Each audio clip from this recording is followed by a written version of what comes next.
promo 87. Ma bio et qu'est-ce qui m'a amené à faire du recrutement? Ben, j'ai commencé, moi j'ai une carrière purement agroalimentaire. J'ai travaillé plutôt dans des grands groupes. Je suis passé par chez Nestlé, chez Mars, chez Barilla, groupe Roulier, groupe Doux. J'ai exercé aussi dans différentes fonctions. J'ai commencé en qualité, j'ai fait de la production, du marketing, de la R&D et du commercial. Donc j'ai une vision assez large de l'industrie agroalimentaire. Et puis depuis 10 ans, je dirais par envie de changer de métier, mais tout en restant dans le monde de l'agroalimentaire, j'ai eu cette opportunité de rejoindre le managériat comme consultant, puis maintenant comme associé, ayant racheté avec d'autres consultants le cabinet l'année dernière. Voilà. Donc, le principe, bon, je vais essayer. J'aime bien les choses interactives, donc n'hésitez pas à me poser une question, voire utiliser le chat. Je sais qu'on l'avait fait comme ça. Je sais pas si Mathieu, si on peut le faire, mais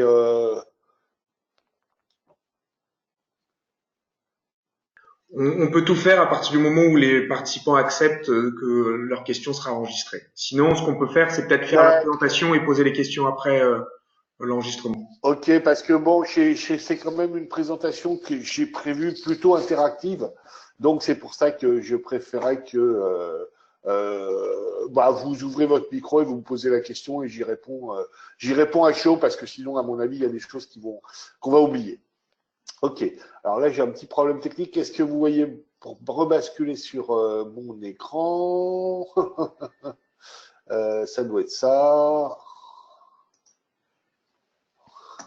Écran partagé, voilà. Et voilà. Donc bon, j'ai remis quelques slides de présentation pour bien comprendre ce que c'est que l'agroalimentaire en France, qui a comme des caractéristiques très très particulières par rapport à d'autres industries, à savoir que c'est ça il faut bien en tenir compte, c'est une myriade de TPE et de PME. Il y a quasiment 18 000 entreprises en France pour 180 milliards d'euros de chiffre d'affaires, mais 98% de TPE et de PME. Et ça, c'est quelque chose d'important pour bien comprendre ce marché de l'emploi. En gros, c'est la première industrie de France, hein, c'est 429, allez, on va dire 430 000 emplois directs et une bonne dynamique de l'emploi vu que en 2017, il y a eu quasiment 4 500 emplois créés en France. On va voir que ça aurait pu être beaucoup plus. On est sur une industrie qui a la caractéristique d'être, je dirais, globalement répartie sur le territoire français, mais avec quand même, on va dire, une zone Grand Ouest avec Bretagne-Pays de Loire qui concentre un nombre énorme d'entreprises, une autre zone assez active qui est la zone Rhône-Alpes, mais il ne faut pas oublier les Hauts-de-France et le Grand Est. Et même la super nouvelle région Aquitaine, qui est énorme, c'est normal qu'il y ait un nombre élevé d'entreprises, mais bon, globalement, on est sur des entreprises plutôt, on va dire, sur une industrie qui n'est pas concentrée sur les grosses métropoles. C'est pas la région parisienne qui concentre le plus d'entreprises de l'agroalimentaire, c'est plutôt dans les régions. Avec, et on y reviendra, quand je dis dans les régions, ça peut être aussi parfois dans des trous paumés, ce qui est vraiment problématique en matière de recrutement. Une entreprise, un secteur qui a quand même, en France, on a été pendant quelques années premier exportateur mondial. C'est un secteur qui est extrêmement concurrentiel, extrêmement mondialisé, où on subit de plein fouet une concurrence, je dirais, de pays qui ont su franchir le cap de l'excellence avant nous. Et je parle particulièrement à nos voisins européens que sont les Hollandais. Qui nous ont ravi la place et qui doivent être actuellement premier exportateur mondial en valeur. Les Allemands aussi, c'est des exportateurs, les Allemands aussi, qui nous ont ravi aussi une place, qui sont montés devant nous. Donc en France, bon, ceci dit, c'est quand même un secteur qu'on exporte pour 47 milliards, avec un excédent commercial de 7,6 milliards, mais avec des postes de produits exportés qui sont principalement les boissons. Et si on retire les boissons, je vais vous dire, là, il n'y a plus grand-chose, particulièrement le vin, mais aussi les produits laitiers, et puis une filière sur laquelle la France est reconnue pour son excellence, qui est la filière des métiers du grain et des produits à base de céréales. Je reviens sur la structure des entreprises. Ce petit slide, bon, de toute façon, vous aurez les slides. Je pense que Mathieu vous les enverra à la suite. Donc, pour vous présenter un peu la structure de l'agroalimentaire française. Donc, l'agroalimentaire français, c'est en gros, hein, c'est si on prend les entreprises de plus de 250 personnes, donc 350 entreprises de plus de 250 personnes, ce qui n'est pas énorme. Et ça pèse 58% du chiffre d'affaires des industries agroalimentaires. Avec bon, deux géants français qui sont Danone et Lactalis. Et encore, le chiffre de Lactalis là est plus proche maintenant des 20 milliards que des 17 milliards sur le slide. Donc, et je pense va rattraper Danone dans les années à venir, vu leur appétit en termes de croissance externe. On a quelques géants mondiaux, mais pas, je dirais qu'on est loin devant, quoi, les groupes français sont quand même loin devant les grands groupes anglo-saxons ou des groupes comme Nestlé. Et avec, en France, je dirais, si on regarde sur le graphique 2, une bonne répartition entre groupes privés et coopératives. Vous avez des grosses coopératives hein, comme Sodial, comme Agro-Mousquetaire, Terrena, Agrial, qui trustent les premières places du marché. Si on parle recrutement, alors j'ai pu choper les derniers chiffres, bon ils n'ont pas été actualisés à fin 2019, mais les derniers chiffres de la PEC, où on voit que, et là on parle de recrutement des cadres, on voit qu'on est sur une dynamique très forte et qui devrait, à mon avis, sur l'année 2020, se maintenir aux alentours des 4500 recrutements de cadres pour cette année-là. Partant d'une année, si on regarde en 2016, 3210 recrutements pour arriver à 4500 recrutements cette année, il y a une bonne croissance, qui s'explique par, je dirais, différentes choses. Hein. D'une part, on a un taux d'encadrement qui est très bas dans l'industrie agroalimentaire. Hein. On est à 9% d'encadrement. La moyenne de l'industrie française est plutôt à 18%, et il y a des industries type industrie électrique ou électronique qui sont à 32% d'encadrement. Il y a une tendance de fond à, je dirais, un peu à recruter de la matière grise dans les entreprises agroalimentaires, d'où une augmentation du taux d'encadrement, et ça contribue pas mal à la dynamique de l'emploi. On a une accélération des départs à la retraite des baby-boomers. Donc ça fait pas aussi, ça contribue à, je dirais, à l'augmentation du nombre de recrutements. Et bon, pour vous donner quelques éléments de volumétrie, on est sur 40 000 emplois cadres dans l'agroalimentaire à peu près. Entre 40 000 et 60 000 selon les sources. On est, à mon avis, plus proche de 40 000. L'autre fait marquant, c'est que les entreprises agroalimentaires sont en demande de cadres expérimentés. Ça, je dis ça, bon, particulièrement pour le marché des seniors, où moi, j'ai pas trop de problèmes actuellement à caser des seniors, comme des gens qui ont 60 ans dans des boîtes, parce que c'est un peu bienvenu à l'expérience, particulièrement sur les postes de management de type directeur d'usine. Et puis, autre constance du marché, c'est le fort besoin en cadres commerciaux. Ça, c'est une constance du marché. Et il y a toujours un déficit en commerciaux. Et là aussi, je parle pour les ingénieurs, c'est un peu bienvenu aux ingénieurs sur ce marché-là. Si on regarde maintenant les besoins par fonction, hein, ça c'est des stats APEC. Hein. On va regarder, on va voir qu'il y a, bon, bien sûr, j'en parlais, la demande en commercial marketing qui pèse pour environ 28% des offres. On va avoir après, bon, les fonctions support, on y reviendra là-dessus. Après, je vais vous faire des zooms hein, parce que fonctions support, il y a un peu de tout là-dedans. On va retrouver aussi en forte demande La recherche et développement, et ça depuis quelques années, il y a un trend très positif parce que les entreprises se sont mis à investir en recherche et développement, même si on est à des taux d'investissement en recherche et développement ramenés au chiffre d'affaires bas dans l'agroalimentaire par rapport à d'autres industries, ça progresse. Et puis, bon, il y a eu des faits de mesures, je dirais, gouvernementales du type crédit impôt recherche qui ont insisté, qui ont incité des TPE à investir dans la R&D et à embaucher des ingénieurs. Donc ça crée une forte demande.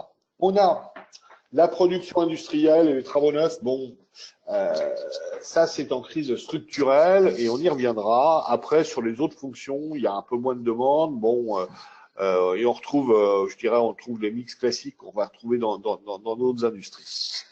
Si je fais un zoom sur les fonctions commerciales, on va retrouver, qu'est-ce qu'on voit? On voit qu'il y a toujours un besoin en commercial classique, bon, en B2C, hein, donc des chefs de secteur, des chefs de zone pour aller, je dirais, visiter les hypermarchés.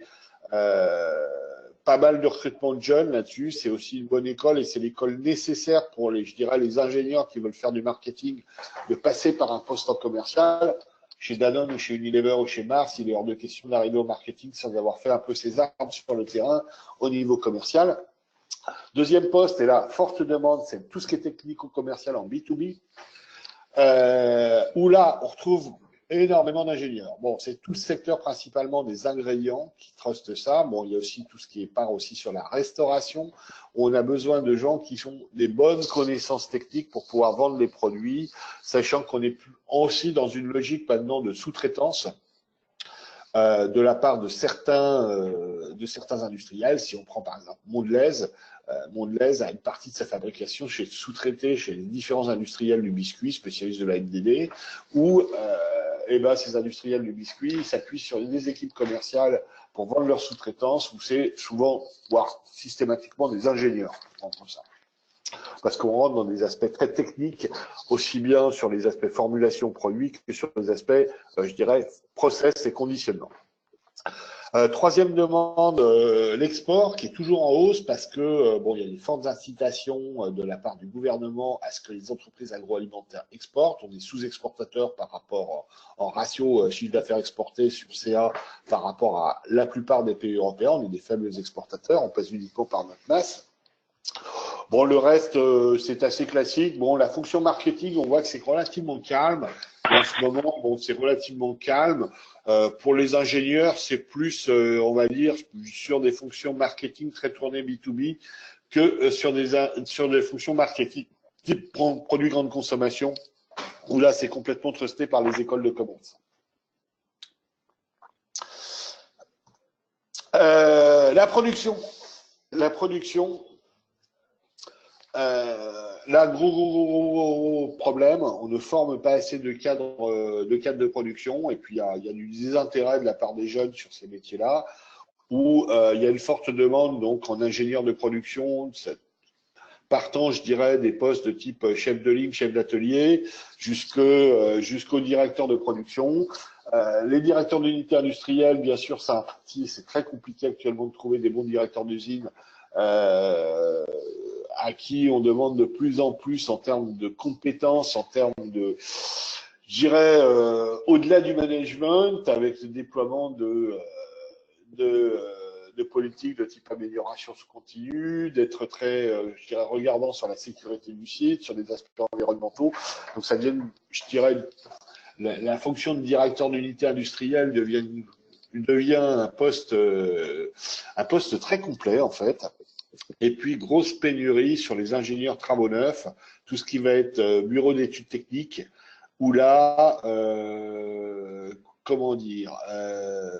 grosse concurrence de la part des autres industries hein, pour des ingénieurs type, bon, je sais qu'il y en a certains qui viennent d'Intermine aujourd'hui, mais aussi bon, les ingénieurs type arts et métiers, on se les arrache dans l'industrie agroalimentaire parce qu'il y a véritablement un gros manque.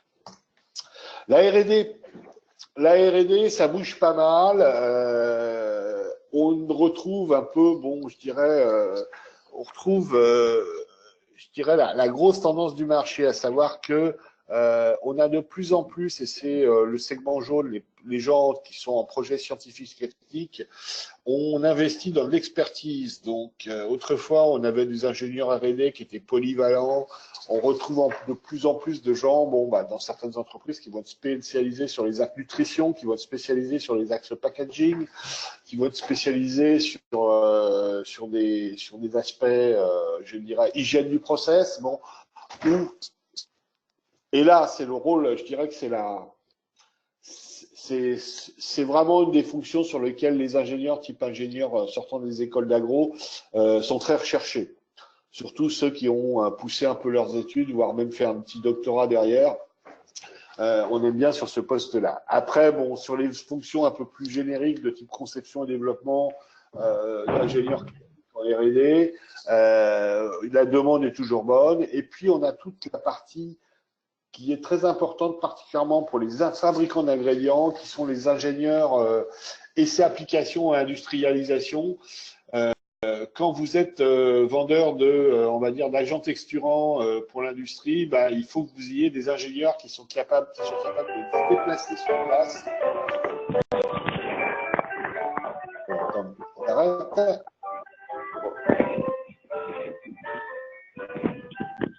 Il y a un portable qui sonne.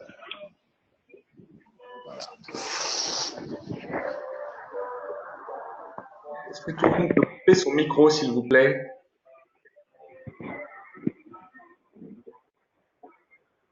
Bon, voilà.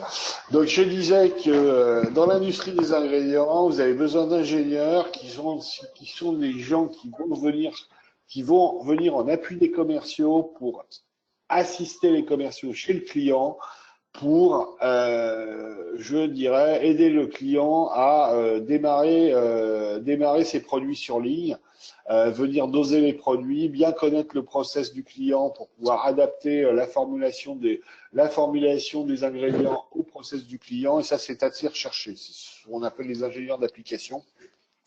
Forte demande de la part du monde des ingrédients. Sur les fonctions support, bon, alors là, on va retrouver un peu tout. Avec, là, je dirais, tous les métiers sont en tension là-dessus. On va commencer par les achats, sur lesquels il y a une forte demande d'ingénieurs au niveau des achats. Parce que les problèmes bon, tous les industriels en ce moment anticipent les problèmes de sourcing de matières premières particulièrement liés au changement climatique, où il y a et le sourcing matières premières devient quelque chose de crucial, avec la volonté des industriels de sécuriser ce sourcing de plus en plus. D'où le besoin d'acheteurs qui ne soient pas que des négociateurs. Hein. La part de négociation là-dedans, c'est vraiment minime, mais qui soient des gens qui aient de réelles, je dirais, connaissances techniques capables de structurer des filières. Typiquement, par exemple, si je prends une boîte comme Florette, j'ai recruté pour eux des acheteurs où c'est des purs ingénieurs agronomes, mais qui sont capables d'aller trouver les bons agriculteurs sur tel bassin de récolte, de contractualiser avec eux sur X années, en travaillant avec eux sur les bonnes semences pour pouvoir fournir les bons produits, et après en planifiant tout ce qui va être mis en récolte. De même, la qualité, qui est toujours, je dirais, quelque chose d'important. Alors, la qualité, on lui adosse de plus en plus on va au-delà de la qualité, je dirais, sanitaire. Hein. On va souvent aussi sur les aspects, on lui met la fonction environnement, on lui met aussi de temps en temps des aspects sécurité. Bon, on partage avec la maintenance, mais qualité, forte demande. Surtout sur, je dirais, avec des parcours, on aime bien les parcours un peu, je dirais, pas forcément de spécialistes de la qualité, mais des gens qui ont un passé qui peut être en prod, qui peut être en maintenance, qui peut être en R&D, des gens qui ont vu autre chose que de la qualité dans leur vie. C'est assez recherché. Moi, j'ai vu des exemples de direction de qualité, on est allé chercher des gens, on nous a dit non, on veut surtout pas des gens qui aient fait de la qualité, on veut des gens qui ont des parcours purement industriels. Process et méthode, alors là aussi, ça c'est un point noir terrible, à savoir trouver des ingénieurs process et trouver des ingénieurs méthode. On n'en forme pas assez en France. J'ai vu l'autre jour les effectifs AgroParisTech, c'est vraiment très très bas par rapport à tous les gens qui viennent pour une formation du type génie des procédés. Bon, je pense qu'on pourrait doubler voire tripler les effectifs, il n'y aurait pas de problème pour qu'ils trouvent du boulot. Et là, on se les arrache.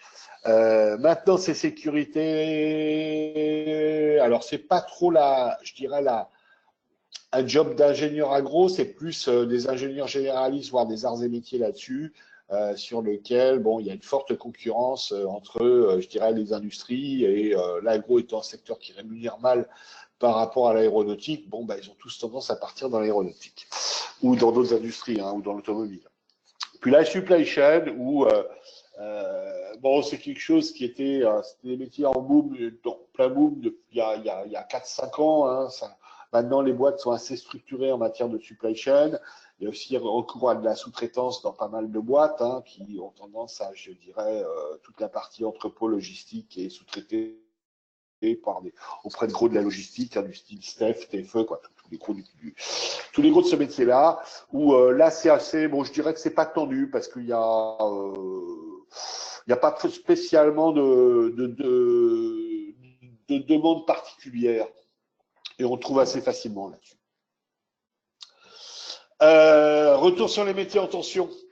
Bon, l'industrie alimentaire, c'est 21 000 postes non pourvus en statistique Pôle emploi, hein, tout poste que ce soit cadre et non cadre. Hein. Donc on voit bien que c'est une industrie en forte demande avec la statistique de l'ANIA qui dit que 51% des entreprises a des difficultés, que ces difficultés de recrutement pèsent sur le développement de l'entreprise. Moi, je connais pas mal d'entreprises en Bretagne qui me disent je pourrais faire 10 ou 20% de chiffre d'affaires de plus. Le problème, c'est que je n'ai pas les personnes pour produire. Donc, ça devient quelque chose de presque dramatique sur certains bassins d'emploi. Bon, les causes, attractivité, il y a eu une baisse d'attractivité de la part des ingénieurs hein, qui ont préféré partir dans d'autres secteurs, particulièrement dans l'environnement, plutôt que d'aller dans l'industrie agroalimentaire. Ce qui fait que sur une génération actuellement, bon, sont les gens qui ont entre 35 et 45 ans en ce moment, ça se paye. Il y a un gros trou, il y a un trou d'air. Le problème de la formation en France, je pense que la Hollande forme plus d'ingénieurs agroalimentaires génie des procédés que la France. Donc, la Hollande, c'est à peine 10 millions d'habitants, nous, on est 67 millions. Ça vous donne un peu une image du décalage par rapport aux besoins de l'industrie. Et ce qui explique d'ailleurs pourquoi la Hollande est devenue, je dirais, le pays de l'agroalimentaire dans le monde, de par sa technicité. Autre problème, bon, assez classique sur ce marché-là, les localisations et les concentrations. Alors, les localisations, c'est vrai que certaines, on est proche des matières premières, ce qui fait que les usines sont dans des coins qui peuvent être, je dirais, assez redoutables. Hein. J'ai toujours l'exemple de Boué dans les Ardennes, où vous avez une usine Materne et une usine Nestlé. Boué, la ville la plus proche, c'est Saint-Quentin, dans l'Aisne, à 50 km. Donc c'est évident quand vous êtes en famille, c'est vraiment pas commode je dirais, de migrer là-bas. D'où gros problème de recrutement. Il y a des problèmes de concentration sur certains bassins, particulièrement dans le bassin Centre-Bretagne. Hein, si vous prenez toute l'axe, on va dire, par exemple, une ville comme Loudéac. Loudéac, c'est en plein emploi, il y a zéro chômage, et vous concentrez là-dedans beaucoup d'industries agroalimentaires, ce qui fait qu'il n'y a plus de ressources. Quoi. Il n'y a plus de ressources, même si vous faites venir des intérims de Rennes, vous n'arrivez pas. Ce qui bloque le développement de ces entreprises. Et puis, ce qui est normal aussi, on a un manque de mobilité des candidats, à savoir que, on a plus envie d'être autour d'une grande métropole qu'en pleine campagne actuellement pour des questions d'infrastructure, hein, ce qui fait que pour certaines entreprises, c'est très difficile de recruter. En ce moment, je travaille pour Lactalis sur la zone, sur Lactalis AOP pour une usine qui est à Rion-Est-Montagne en plein Cantal. Je peux vous dire que je galère.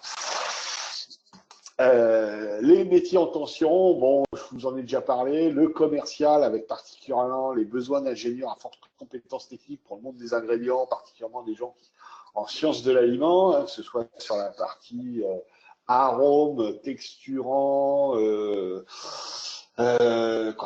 tout ce qui va être le monde des ingrédients.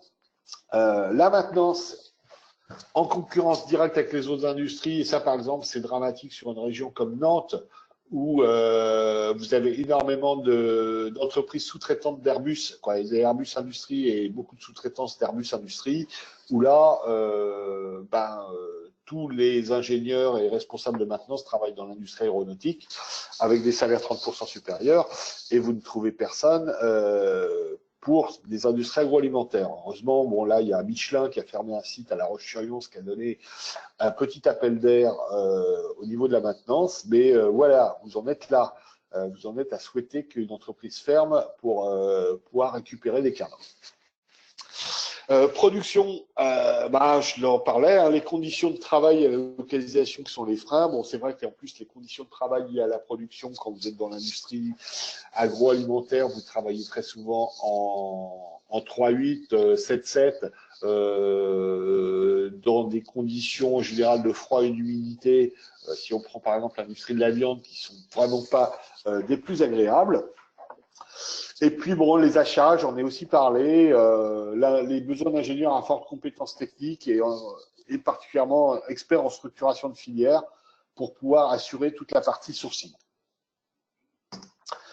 À côté de ça, conséquence je dirais, de l'évolution de la technique, de l'évolution de la réglementation aussi, on voit apparaître de nouveaux métiers. Alors, la conséquence directe de la loi Egalim, mais pas que, de tout ce qui est, je dirais, politique écologique. Les ingénieurs packaging, qui étaient un poste, bon, il y en avait dans les grosses boîtes, hein, il y en a toujours eu, mais qu'on ne voyait pas apparaître dans les PME. On a une demande assez forte en ce moment de gens parce que les boîtes se rendent compte qu'elles vont être obligées de réviser un peu toute leur politique PAC. Dans les années à venir, avec la réduction des matières plastiques, avec l'interdiction,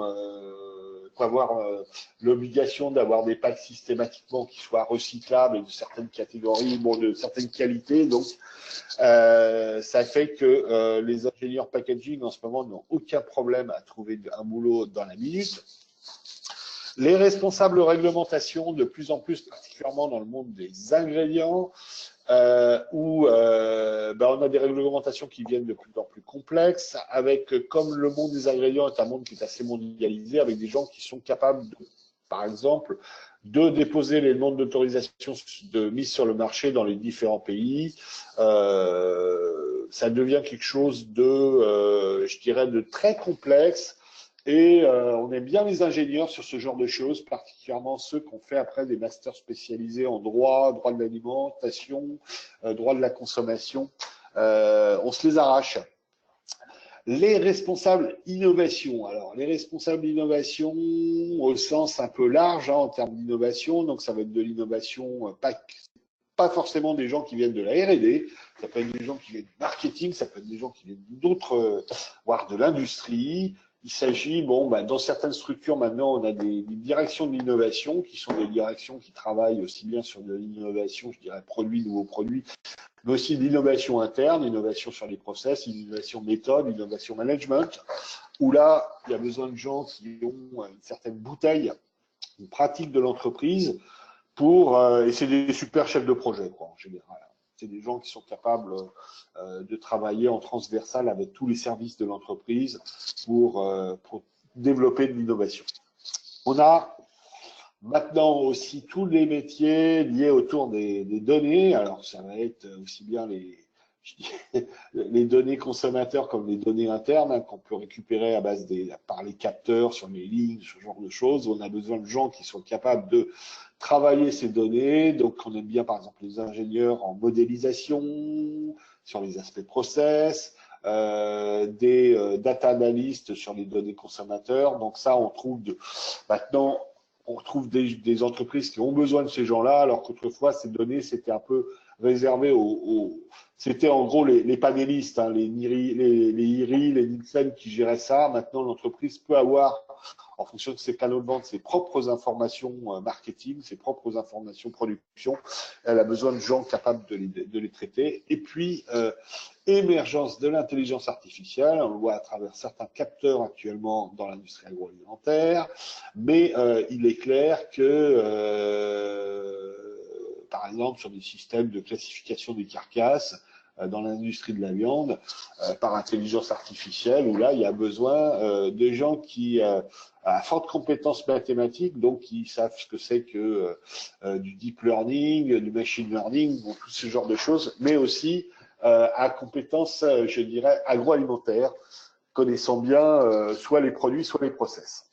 Et puis, bien sûr, conséquence en fait des problèmes hein, de manque de personnel dans les industries agroalimentaires, de plus en plus de robotisation des lignes. Hein, si vous avez, alors particulièrement, bon, en France maintenant, tout le monde s'y met. Hein, particulièrement en sortie de ligne de conditionnement, quand tous les postes étaient un peu lourds, on trouve systématiquement des robots. Leclerc, via sa filiale Carmenet, a complètement robotisé des lignes de jambon. Il n'y a quasiment plus personne derrière, il y a des gens derrière la console. D'où besoin d'ingénieurs à forte compétence robotique. On va parler maintenant des salaires. Alors, bon, question c'est pas une question taboue, mais c'est une question extrêmement complexe parce que, bon, comme je vous l'expliquais, l'industrie agroalimentaire est extrêmement variée. On va de la boîte de 10 personnes jusqu'à Nestlé, avec des politiques salariales qui sont complètement différentes, quoi. Et de plus, des politiques par branche qui n'ont rien à voir. Bon, il y a des branches qui sont extrêmement rémunératrices. Hein, si vous allez travailler dans les arômes, par exemple, tout ce qui est arômes et parfums, tout ce qui est plus, je dirais, à la frontière de la chimie fine, c'est extrêmement mieux rémunéré que si vous allez dans un abattoir de cochons, où bon, bah, le secteur des industries de la viande rémunère très peu. D'où, je dirais, cette courbe faite à partir de données INSEE sur les ingénieurs de l'agroalimentaire, on voit que, bon, même si on a une valeur médiane hein, entre 50 et 70 KE, après on a une dispersion assez large, vu qu'elle comprend y compris les postes de direction. Mais on est plutôt globalement dans une tendance haussière liée au manque de manœuvre. Voilà. Moi, je vous remercie. Avant de passer aux questions, je voulais vous dire que j'ai un principe. Quand un agro m'appelle, bon, je vais étendre aux quelques mineurs hein, qui sont là. Quand un agro m'appelle et me dit je voudrais un rendez-vous, je voudrais qu'on puisse parler un peu plus de ma situation en particulier, je ne refuse jamais. Donc, c'est pour ça que je vous ai mis mon mail et mon portable. Je préfère plutôt les contacts par mail.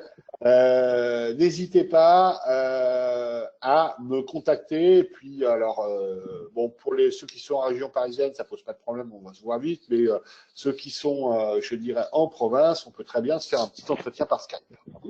Voilà, je bloque, nous chez Manageria, tous les consultants font ça, on a une journée par mois, on appelle ça la journée porte ouverte, qui est réservée à ce genre d'entretien.